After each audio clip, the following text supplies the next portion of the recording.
Welcome to Lunch with Legacy Leaders, a weekly talk show with local and national thought leaders on issues impacting the Black community. Now introducing our host, Ms. Anne Marie Sorrell. Good afternoon and welcome to Lunch with Legacy Leaders. Thank you so much for joining us this afternoon. I am your host, Anne Marie Sorrell, President and CEO of the Mosaic Group. Before we get started, I would like to thank our sponsors, the Florida Lottery and Florida Power and Light, for making this broadcast possible. Today we have a very special guest who is no stranger to many in South Florida, as he's led many economic development initiatives for both Black-owned businesses, youth, and residents throughout our communities. Let us welcome Mr. Bill Diggs, President of Broward Health Foundation.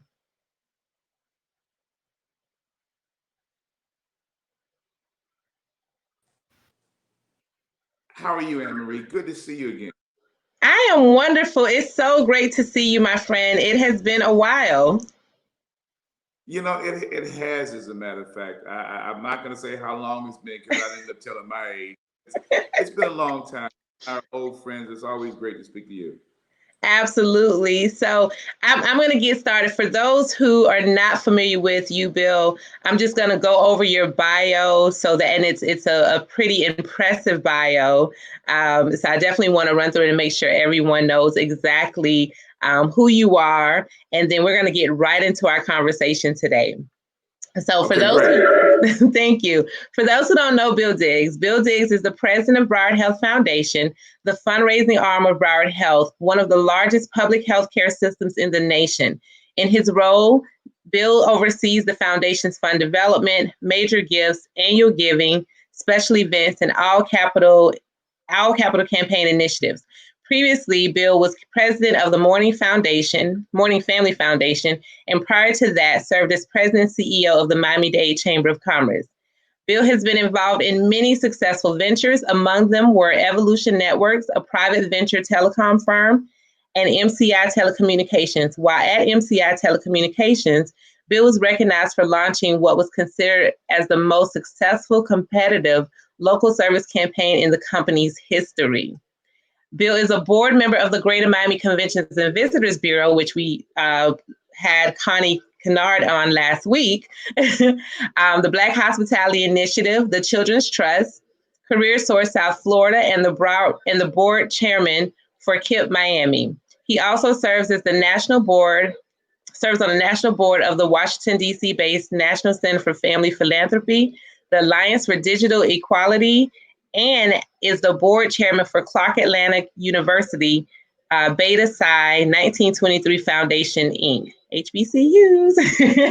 Bill's a past president and founding member of the 100 Black Men of South Florida. Bill also founded the Young Professionals Network of Miami. Its main goal is the mentoring, recruitment, and retention of young Black professionals in the South Florida area. Has done amazing things. Bill wrote a syndicated newspaper column that appeared weekly in the Miami Herald from 2008 to 2011. He regularly speaks at various high schools, business conferences, and youth conventions. The topics range from issues affecting African Americans in corporate America to topics such as the importance of mentoring and professional development, among many others. Bill was selected as the CEO of the Year in 2008 by the South Florida Business Journal. He is also listed as one of Miami's top leaders by Miami Today. Bill was also selected by the United States Small Business Administration as the Minority Small Business Champion of the Year in 2011 and was commencement speaker for the graduating class of 2013 at Miami-Dade College, the largest college in the U.S. Along with being an avid golfer, we got to get on the greens when this is all over, and jazz enthusiast, Bill is a member of Omega Psi Phi fraternity. Bill is originally from Augusta, Georgia, and a proud graduate of Clark Atlanta University in Atlanta, Georgia, where he obtained his Bachelor of Science degree in political science. So welcome again, Bill Diggs. Hey, thank you so much. Thank you. Okay. So I think I missed that last part. I want to make sure we do your sound check, make sure your sound is good. Yeah, can you hear me now? Is that okay? Yes, perfect. Sorry about that. Great. That's okay. Okay. So we're going to get right into it. I know we in your bio, we talked a little bit about your role, but I want to dive more into Broward Health and the Broward Health Foundation, and what are the key differences for people who may not understand the difference between the actual healthcare system of Broward Health and then the foundation? Right. Well, the healthcare system is a group of hospitals, right? There are four major hospitals that are part of Broward Health. Our legal name is the North Broward Hospital District. And we control the public net hospitals that are north of Griffin Road in Broward County, which basically is 2/3 of the county's residents. The foundation is a wholly owned subsidiary, if you will. We're a nonprofit. We have our own board of directors, and as a president and CEO, I pretty much make the decisions for the organization. But my client, if you will, is Broward Health. My role is real simple. I am here to meet the unmet need of the hospitals. You know, they take care of patients. We try to make sure that the dollars that we raise go directly to helping all the initiatives around the hospitals and its associated programs, services, or people that are within the hospital. So we're a fundraising organization at the end of the day. But because it is a hospital, we do so in a very different way than most people would think, you know, because we're into creating opportunities for people that have large philanthropic needs to, you know, design programs to allow for their names to be on hospitals so that we can get legacy money and we can get money from trust funds and organizations that are able to really to help us to ebb the tide. Because at the end of the day, as a public safety net hospital, you know, as much as we're a world-class organization, you know, we take care of people that need our help. And sometimes they can't afford, you know, the experience of coming to a hospital if something's bad happened to them. So our role is to try to raise money, you know, to kind of be that safety net for our hospitals. Wow. And that's a very important role, especially in these tough times where funds are, you know, being spent to address this global pandemic. So I'm sure you and being the state of the economy, you have a very challenging role, I'm sure, at this time. Do you want to kind of talk about how the pandemic has impacted the foundation and what you guys are able to do? Yeah, you know, one of the biggest challenges, we are a nonprofit, is, you know, we ordinarily, traditionally, you know, foundations raise money through events and through, you know, having meetings and discussions with people of means. In today's environment, we've had to pivot, right? Which means we've got to find new and innovative ways to be responsive to our client being Broward Health. And so, you know, we are looking every day to work within this virtual environment and be different. But then again, there are a lot of different challenges because of this, you know, this pandemic. Well, one of the biggest challenges is the rising cost of healthcare, and also the personal protective equipment that all of our providers must wear. You know, the glasses and the mask and the gowns and the shoes and the whole nine. And, you know, some time ago, you know, those costs were not that expensive. Well, you know, you build a budget, you know, based on the paying community, and then all of a sudden the prices rise because, you know, the use has gone through the roof.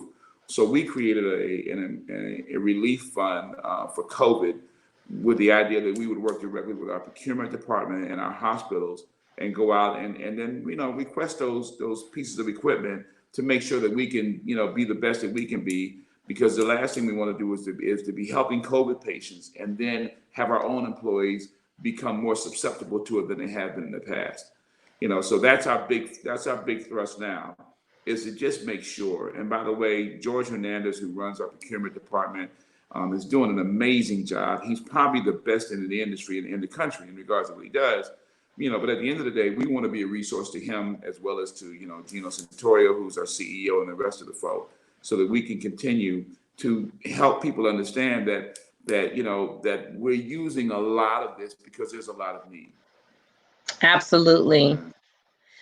So let me ask you this specifically as we address some of the disparities in the Black community. And I believe that COVID has really shine some light nationally and globally on these disparities that they're not new disparities. They're disparities that our communities have been battling for years with the high rates of diabetes, hypertension, various cancers, HIV.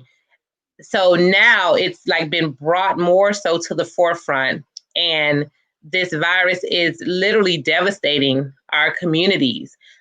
What role do you see the foundation playing in helping Broward Health address these disparities and just the immediacy of what's happening with COVID? Yeah, well, so our birthright as an organization, right? You know, Broward Medical Center and North Broward Hospital District has been around since the 30s and 40s. We are considered, you know, a public safety net hospital, which basically means that while everybody else is new to this game in regards to dealing with disparity and diversity, it's a part of our culture. As an organization, we've always been on the forefront of this as an issue because, again, like I said before, 2/3 of the residents that live in Broward County come to us. And by the way, many of them look like you and I. So, you know, we've been dealing with these issues for a long, long time. Our partners, not so much. So we are considered, if you will, the subject matter expert with dealing with issues, you know, that happen. Because now, mind you, not only do we have our hospitals, we have these community service centers, these clinics that exist throughout Broward County. You know, like Annie L. Weaver and the Core Brain Center. So what ends up happening is we provide services, not only medical, but dental as well, to this urban community, you know, people that are really experiencing these issues around poverty and those types of things. So we do it better than anybody else. And because of that, our foundation is very sensitive to that. So when we go out and we raise money, we understand that the dollars that we're raising are going to go to help the least of us. And now the beautiful thing about that is this, Anne Marie, because we do that, the folk that work in our hospitals, our doctors and nurses, if you will, are best in class because you can't come to us and see, and not have us to be concerned because we've seen all of it before, right?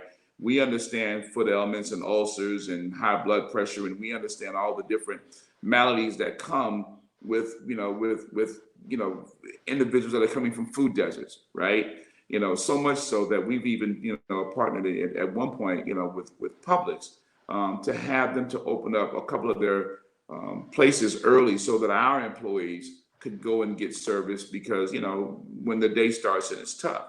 So we get it. We know probably better than anybody else how to deal with the issues that are affecting the Black community. And consequently, our leadership is diverse as well. The guy that hired me, his name is David Clark. He's a senior vice president. He runs operations for all of Broward Health.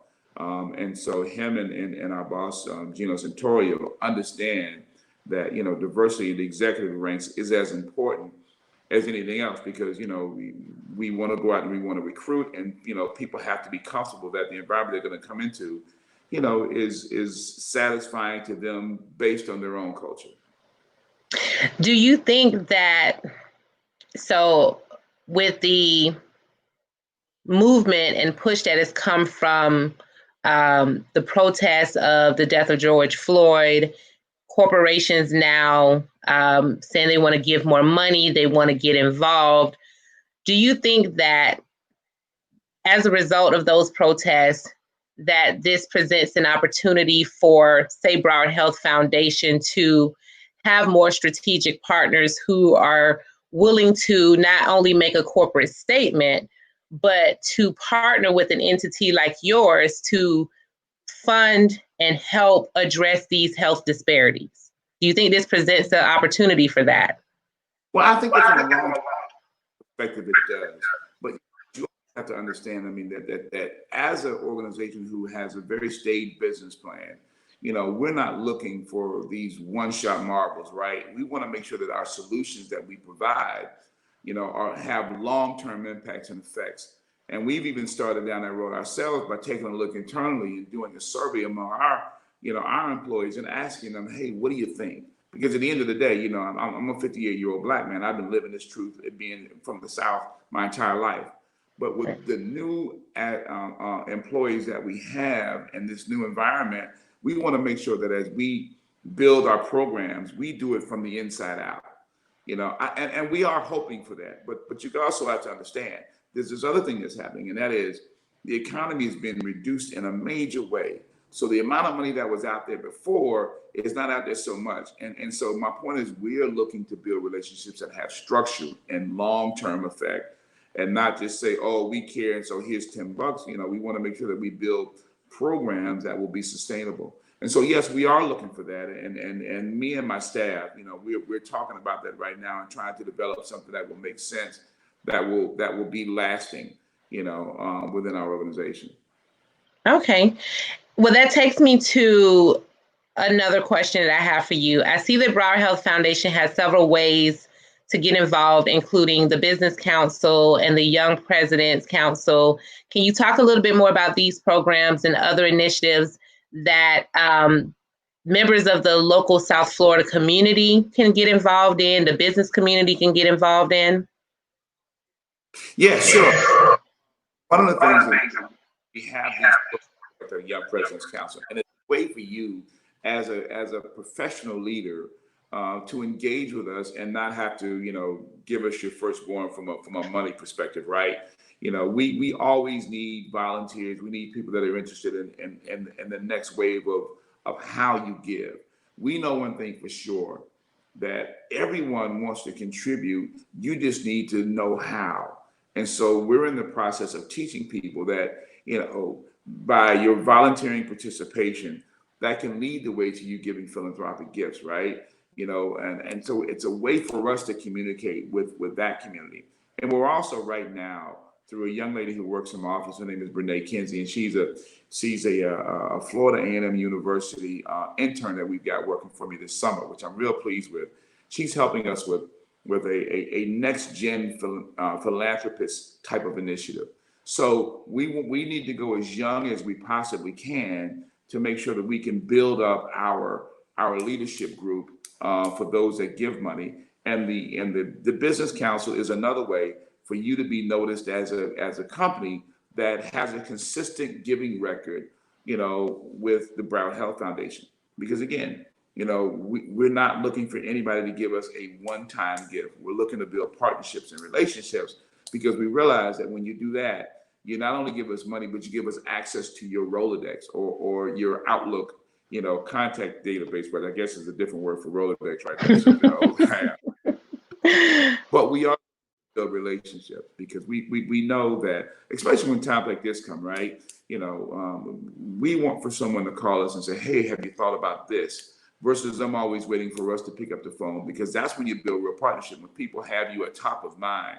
I always try to tell our giving community, I just need 5 minutes a day in your mind, where you'll think about us for 5 minutes a day. And if you do that, then the majority of people that are successful can find a way to help. They just need to be given access to you so that they can do so.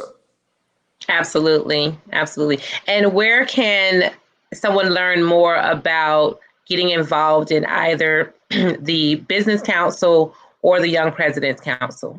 Well, there's two places. There's BrowardHealth.org, right? Our parent and our organization, they have us as a part of their website, BrowardHealth.org, or you can go to BrowardHealthFoundation.org. Either of those websites has all the information.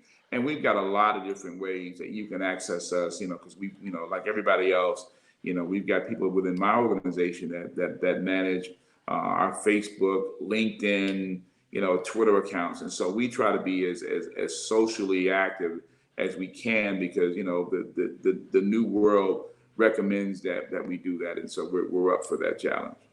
Absolutely. So you've served in so many different capacities. As I stated in your bio, President Miami-Dade Chamber of Commerce, President of the Morning Family Foundation, and now President of Broward Health Foundation. How is this different? Well, like everybody, I said a long time ago, as a matter of fact, when I went to work for the Morning Family Foundation, when I left the Miami-Dade Chamber of Commerce, I said, I'm from this point forward, I'm going to be mission driven, and I really do love the difference between what I have been doing in my past life and what I'm doing now with Broward Health Foundation. The difference is this: it's growing a new opportunity to take all the skill sets that I've had, which is economic development through Miami-Dade Chamber of Commerce, and then it's through youth development, with the Morning Family Foundation, and now being in a leadership role with a world-class medical organization. It's really those two things that have now come to build, the next level. I would say Build Dig 2.0, right? So it's a lot of what I have been doing, but it's an extension of that because my leadership team at the Brown Health Foundation is really, they are such classy people, and they put up with me and these dreams that I've got. But I've got smart people that can execute on that now. When I think about Wendy Erdman and Amy Miller and Aisha Felton and Melissa Lennon and the rest of my team, I realize that they are the best at what they do. And basically what I try to do is to stay out of their way, give them some direction, and then have them to go off and do the great job that they do. Because I always say that as a senior leader, you want to macro manage, right? You don't want to micromanage. Right. Micromanagement is a bad thing, especially if I've got to do it. And so, that's the thing about the Broward Health as an organization is that, my leaders, Santorio and David Clark and the rest of them really do let me do my thing, and then they support me. And of course they hold me to a budget, which is everything, because we got to make sure that we stay on task. But this is a world-class organization that in my mind it's kind of, everything that I've done in the past has helped me to be where I am today. And I'm really excited about that. Awesome. Being in philanthropy, there's a and I don't know how off, but there's a misconception that Black people are not philanthropic or we're not philanthropic enough. How do you speak to that perception that's out there?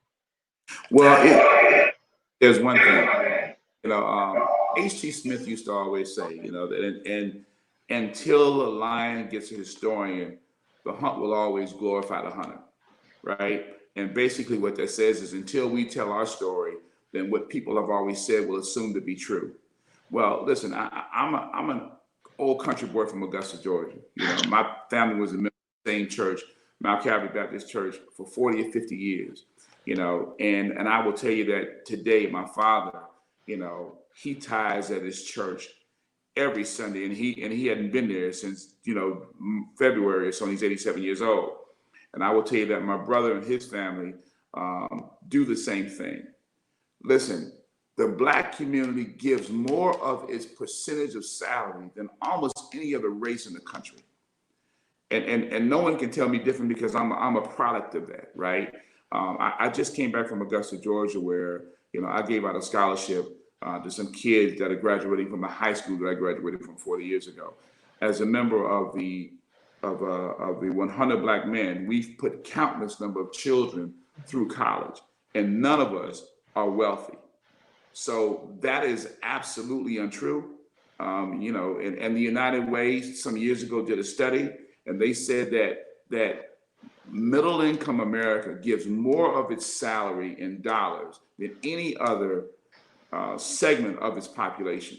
So I can tell you that, that we as people of color know from whence cometh our help, and we give it back in droves, right? A lot more than I would say people think. But I, as a professional, have studied this topic. There's no doubt in my mind that I know that we have always been a giving community. And so, the role is, that they give the money, yes, to the church first, and then if they're working in corporate America, to United Way and other organizations. And so the same thing is happening right now, even within Broward Health, where we get care and concern, because we know that we've been duly affected and we have a responsibility to, and consequently we do. So that's nothing more than a myth.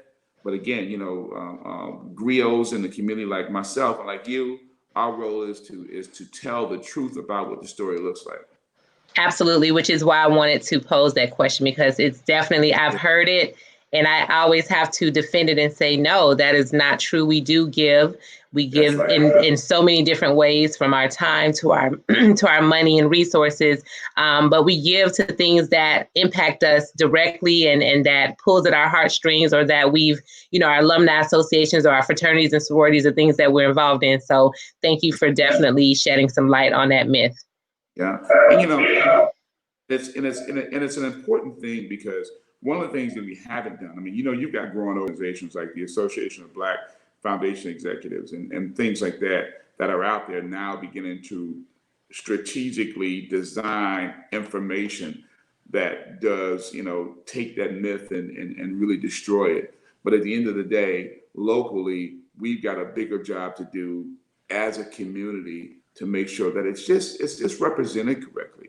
I don't feel bad about that as a myth. I will tell you that my role as one of the leading people within foundation work is just to make sure that, and then when you answer the question, I've got an answer for it. And if we can do that every day, then I think that then we'll be not only respected, but we'll be understood.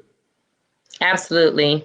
And as we draw closer to the end of our segment, there's one final question I want to ask you. It's a loaded question, but so two-part. One is, for those who do want to get involved, because I think a lot of times when it comes to philanthropy, when it comes to serving on boards, the same people get tapped over and over again. All the busy people, all of us busy folks get asked to be on 5,000 different boards. So one is, how do organizations seek out new board members, new donors? And then how do those in the community who are not a part of certain circles or networks get involved to become a philanthropist, to give their time, give their money to causes such as, Broward Health Foundation? Well, it's interesting. I will tell you all the time. They say, if you want, to get something done, give it to a person who's busy.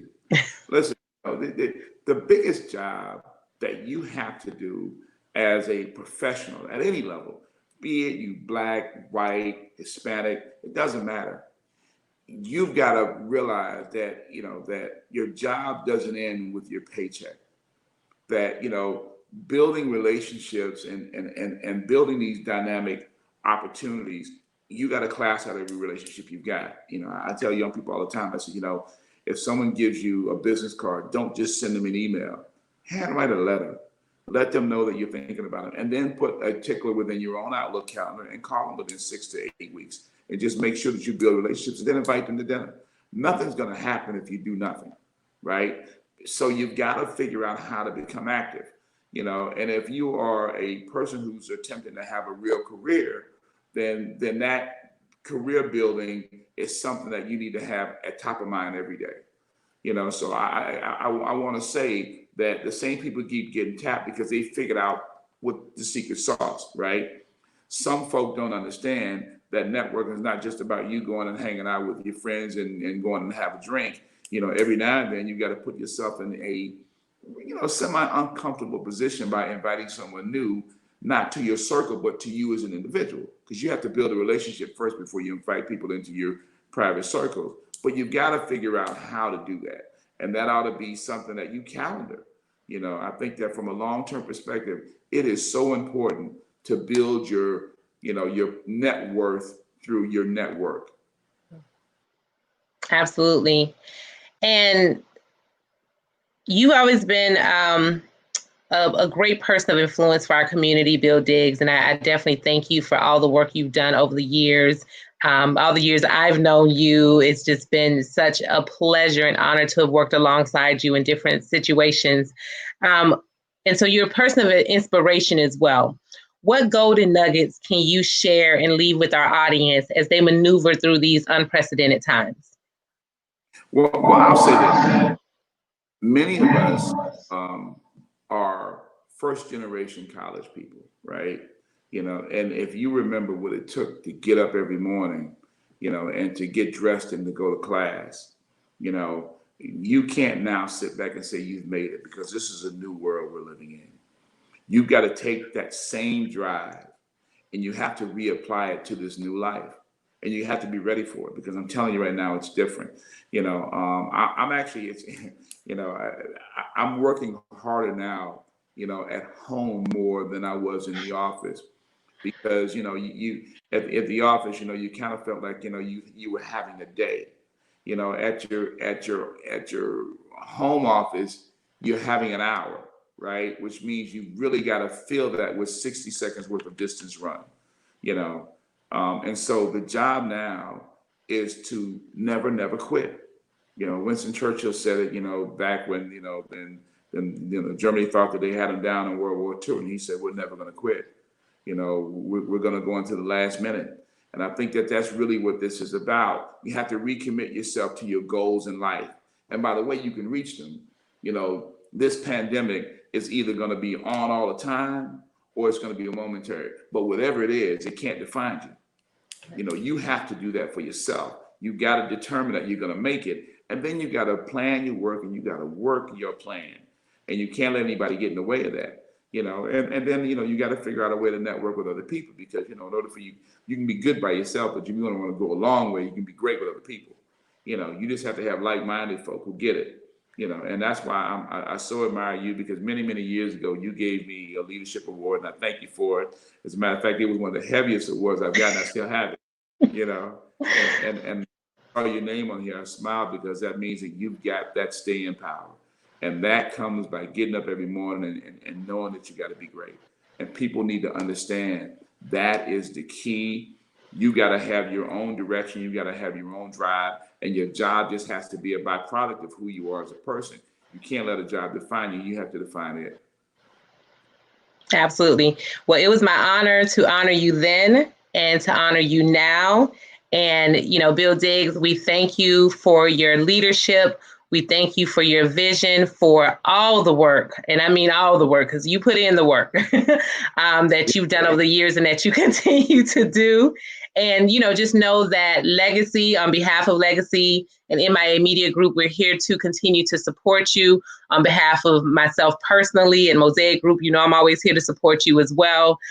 So please continue to keep up the good work. We'll definitely want an update. And for those who want to get involved, please visit BrowardHealth.org, BrowardHealthFoundation.org. Reach out to Bill Diggs, see how you can actually join the Business Council, as well as, if you're a young professional, the Young Presidents Council. I hope I'm saying that right. You are, that's fine. Okay, so please get involved. Bill, I want to thank you for joining us. We're going to stay on for a couple minutes. We're going to just do a couple of announcements, and of course, invite everyone to please share this video. Please mark your calendars for every Thursday at noon. If you have not picked up the current issue of Legacy, it is the political issue. You can review the political issue at miamediagroup.com to learn more about South Florida candidates for the upcoming election in August, which is August 18th, as well as our November election. So please pick that issue up so you can get to know the candidates for these very important positions. If you have not registered to vote or updated your registration, please do so by July 20th, which is next week. And upcoming on August 12th is the 40 Under 40 issue. I'm so excited. I can't wait to see who has been selected and who's going to be honored in this upcoming issue. So if you nominated someone or yourself, look out for that issue on August 12th. Did you nominate someone, Bill? You know what? I did not. It's funny you mentioned that. I need to call my good friend.